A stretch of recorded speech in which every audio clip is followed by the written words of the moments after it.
What's up, guys? Josh here today, and today I'm going to go over how we do the slip cork system.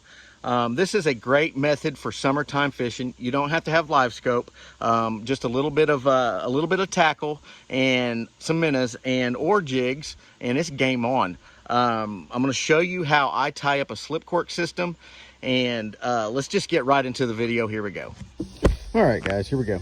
So basically, this is your run-of-the-mill slip cork system setup.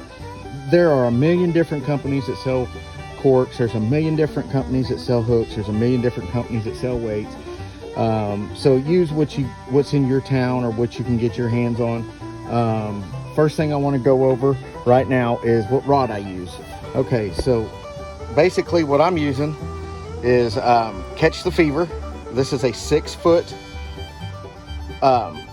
rod, and I'm using 6-pound test fluorocarbon line and just an old fluger reel. The reason being I'm using a short rod because usually around docks, in docks and around docks, you don't have a lot of room to pitch up into. You know you're going to be pitching this slip cork system up into a dock, and you really don't have a lot of room. So basically what you want to do is, a short rod, you don't want it too short. I say about 6 foot, between 8 foot and 6 foot is a perfect rod to use. Okay, so here's the line. I don't know how well you can see this, so we'll just try to do it as we go here. All right, so there's several different companies that make they make the plastic bobber stops. I don't use these when I'm fishing anywhere from, I would say, probably 6 foot and shallower. I'll use these. That way I don't have to reel them through my eyes because they don't cast through the eyes very well. But when I'm fishing, say 10 foot and deeper, when I'm going down deeper, I'm going to use these thread bobber stops. Now, Thiel makes a really good, and I'm not sponsored by any of these companies that make this stuff. Thiel makes a really thin one, and so this is the green one. It's really thick. It's made for a bigger line. And then you have a pink one that is made for a little bit smaller line, and then you have an orange one that's even smaller than that. I really like the orange ones because they really glide through the eyes really well. So what we're going to do, here we go. So we're going to take our line and we're going to take this black piece right here. I recommend getting this wet just because you want that knot to cinch down correctly and you want it to slide on that line. And this is another reason why I use fluorocarbon or monofilament. When you put these on braid, they have a tendency to come loose and they slip really easy, or they get too tight and you can't slip them. So braid, it kind of doesn't really work. It does, but it doesn't. So I just use fluorocarbon or monofilament. All right, so basically we're going to feed this dude right through here, just like this, right through that cap. Okay, we're going to pull, I'd say, about 4 foot through there, and I'm going to slide that little black cap down just like this. I'm gonna take that dude off there. We don't need that. And I'm gonna snug that up right there, just like that. I don't know how well you can see that. Snug that knot up, just like that. And sometimes them don't snug up just right, so kind of pull it until you feel it pop, but not too tight. Just snug. You want that dude to slide on the line. Okay, see how it slides on the line just fine? Great. Then take your clippers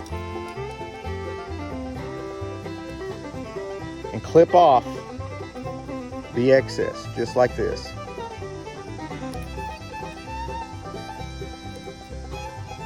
Both sides, but give yourself enough slack that if you have to come back and tighten it up, you can.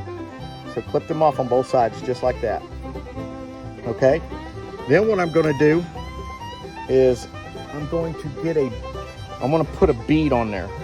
All right, so I'm going to thread that bead on there, and all these bobber stops, they come with that bead. That bead is to allow that, it keeps it from traveling through that bobber stop to travel through that bobber. My personal favorite corks are either the balsa wood corks or these here. I like them. I like a really smaller cork. It doesn't take much of a cork for a crappie to pull it down, but I like the way these stand up, so I'm going to use this one right here.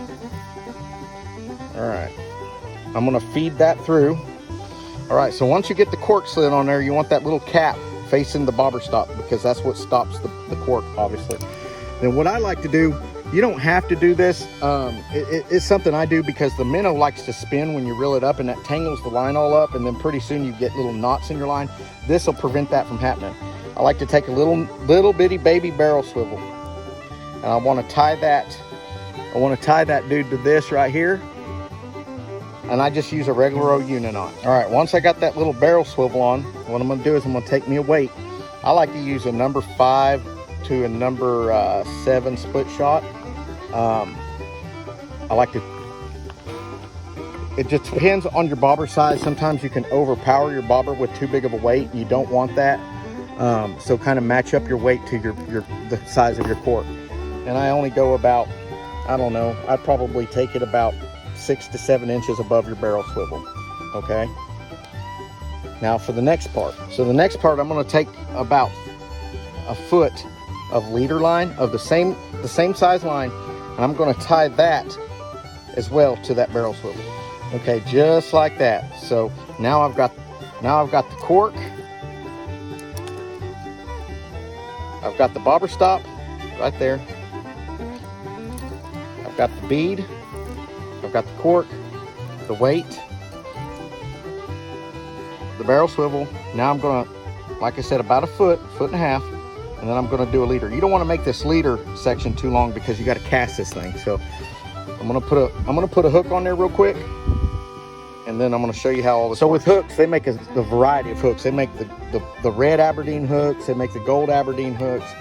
They make these circle hooks, and my personal favorite is the circle hook. I like that hook because when you put a minnow on there, I hook the minnow through the lips. I always hook them through the lips and out the back of the lips on the bottom side. And that allows, when that crappie bites that sets that hook. So if you got a kid that actually, that don't really set the hook too hard because they're just, they're young and they can't really jerk into it. These right here these are game changers. This really makes it easy because once that crappie bites it, it sets itself. So all you got to really do is start reeling. So I'm going to tie this hook on there and we'll show you how it all works. All right, so here it is. Here's the slip cork system. So this is how it works. So here's your slip, your bobber stop. Here's your bobber. There's your weight, your barrel swivel, and you don't need the barrel swivel on there.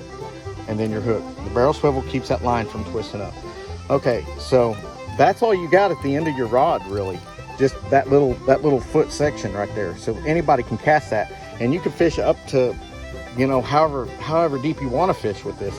So basically what I do is if the fish are at 10 feet, so I know that this is a 6-foot rod right here, I'm going to pull this, slide that stop all the way out till it gets to 10 foot deep. And what that does is you can reel this all the way up to the tip, and all you got is that little section. Excuse me. All you got is that little section. So when you cast it, that line slips through that cork like that. It slips through that cork, and that bait's falling down to them fish. And when it gets to that bobber stop, boom, it stops that bait, and it's right at the depth that the fish are. And this is really, really good because in the summertime, them fish love to get in the shaded spots of docks or around shaded, just anything shade is usually going to hold fish.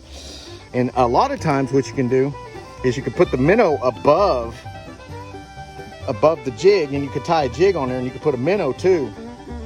And as that minnow's swimming around, it's moving that jig and either get bit on the jig or the minnow. We do that a lot too. But this is the basic bobber slip bobber setup. It really is a really, really fantastic method of catching fish. It really, really is. It's all I go to when it gets hot like this. It's 104 today. This is all I'm going to do. Them fish get so lethargic unless you're out there biting. Unless you're out there getting bit early. In the afternoon bite or late in the evening bite. This is the only way that really works on lakes that are with a lot of docks and a lot of boat traffic. Them fish, they get really, really finicky. So anyway, you can do this around brush. You can do this. I mean, this is a versatile bait that works anywhere at any time. It doesn't necessarily got to use. You don't necessarily got to use it in the summertime. You can use it in the winter. You can use it anytime you want to. This is how it works. I mean, that bobber slides up that line as that minnow slowly falls down to the bottom of the lake. A lot of times that minnow will trail this bait that minnow will actually pull this bait up just a little bit. So you might want to take a little bit smaller weight and add it down here as well. You can do that. I don't. You know, that weight right there will pull that down, and that gives that minnow enough motion to swim around without having a weight there to kind of make it heavy. It swims around and it looks natural, and them fish, it irritates the fire out of them fish. They'll come up and smoke that dude, and guess what? It's going home to the Lake of Crisco. So anyway, guys, try that out. Let me know how it works. If you like this kind of content, don't forget to subscribe, because I'm going to do a lot of this kind of stuff. And until then, we'll see you guys out on the water. Talk to you all later.